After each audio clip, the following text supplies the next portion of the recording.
छोट पिले माने भी आछंती समस्त भोग नेकी आछंती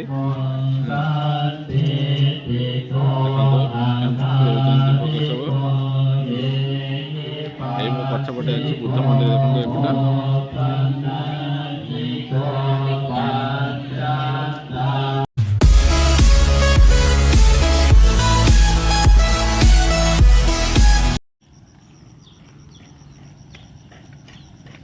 দেখুন তো সমস্ত যাওଛନ୍ତି আসଛନ୍ତି। हे गाइस नमस्कार समस्त दर्शक मान को मोर जय जगन्नाथ आशा विश्वास आपण माने भलर थिबे। मु प्रकाश वेलकम करूची आ एक न्यू ब्लॉग को ए ब्लॉग रे देखिबा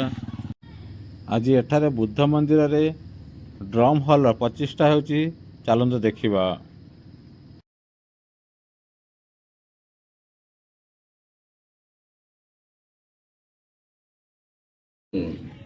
เป็นการทานธรรมะเนาะธรรมะทานังเนี่ยเนาะธรรมะทานังวินัสสินาติเป็นการทานธรรมะสนะการให้ทั้งปวงคือการเพื่อปัญญาเนาะการทานปัญญาการสีสอนลูกหลานการบอกข่าวเปล่าเตือนบอกบุญทั้งหลายอันนี้คือการเพื่อธรรมะแก่คนอื่นเฮาก็จะไล่ปัญญาฉะนั้นออกตนญาติโยมได้มาร่วมบุญในมื้อนี้ก็จงตั้งจิตตั้งเจออธิษฐานแล้วก็ตั้งใจรับพรนำกันเด้อสัพพิติโย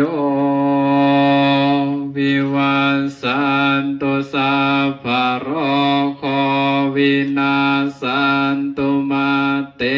ภวังวันตรายโยสุขิ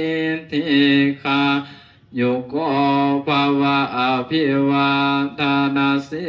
ริสเนจังบุตตะปัญจานิโนจัตตารโอธัมมวาทันติอายุวันโนสุขั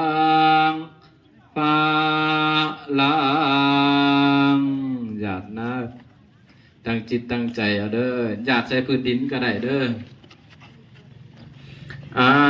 ตาสิเมอากาสิเมยาติเมตาสัคขะจะเมเปตานังทาคีนังทัสสะบุเพกาตามานุสานานาอิรุณนังวาโสโกวายาปริเทวานานาตังเปตานามาตายาเอวัติตันติยาจายโยอายัญจาโคทะขีนาทินนาสังคัมมิโสปาติติตาติคารตังยาสัตตานาโสอุปกัมปติโสยาติธัมโมสัสสิโตเปตานาปุสาจักตาอุนดาราภารัญจภิกขุนามานุปตินังตุมเวปุญญังปัสสุตังอนาปกันติสาธุสาธุอนุโมทามิ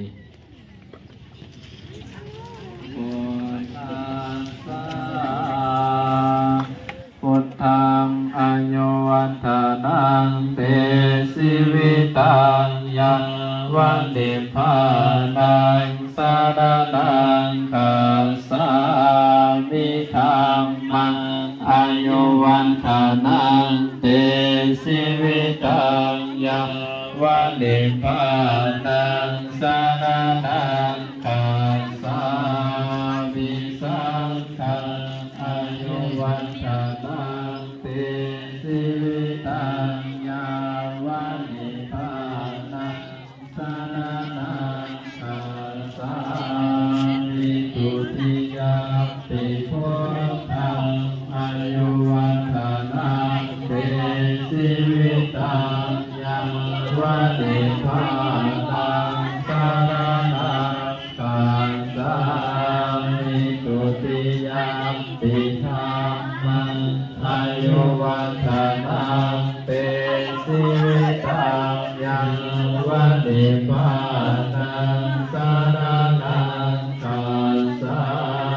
มิตุติยามปิสังฆังอายุวันทานังเตสิ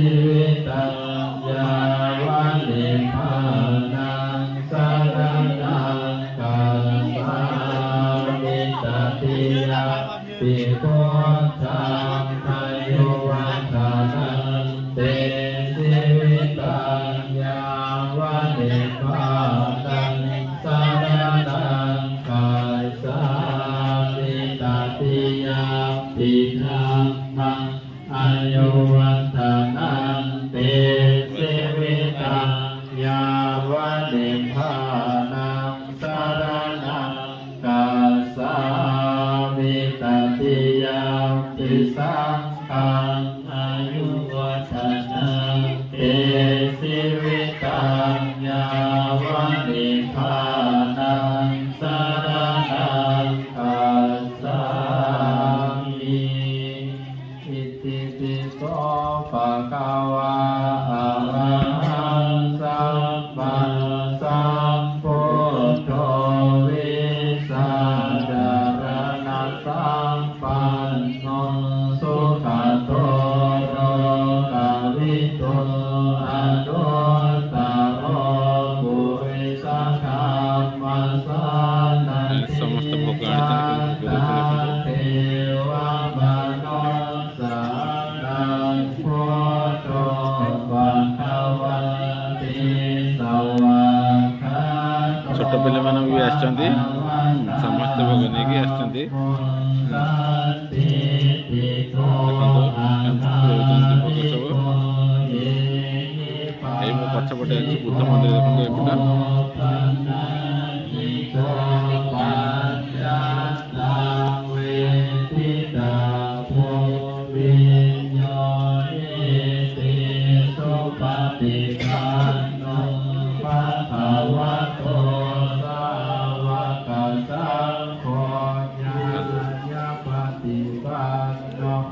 ସମସ୍ତ ଲାଇନରେ ଛିଡ଼ା ହେଇଛନ୍ତି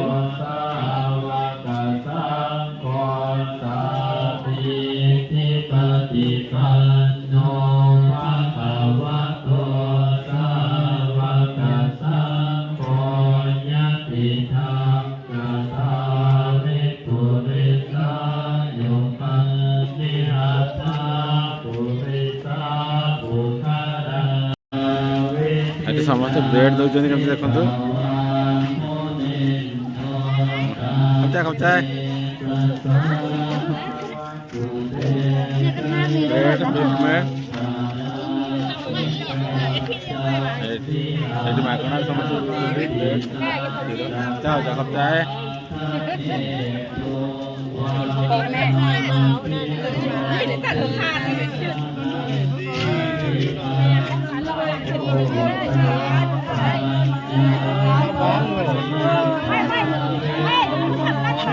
ମନ୍ଦିରରେ ଏମାନେ ଫ୍ରି ଫୁଡ୍ ଦଉଛନ୍ତି ଦେଖନ୍ତୁ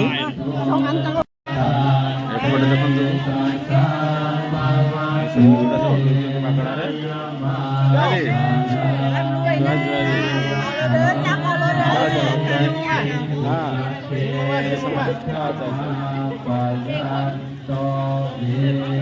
ଏଗୁଡ଼ା ସବୁ ଦଉଛନ୍ତି ମାଗଣାରେ ମନ୍ଦିରରେ ଆଜି ଏପଟେ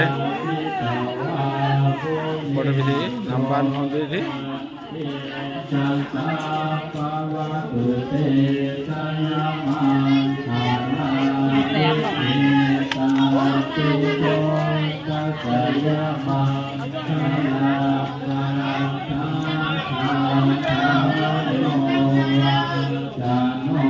ଫ୍ରିରେ ମାନେ ଦଉଛନ୍ତି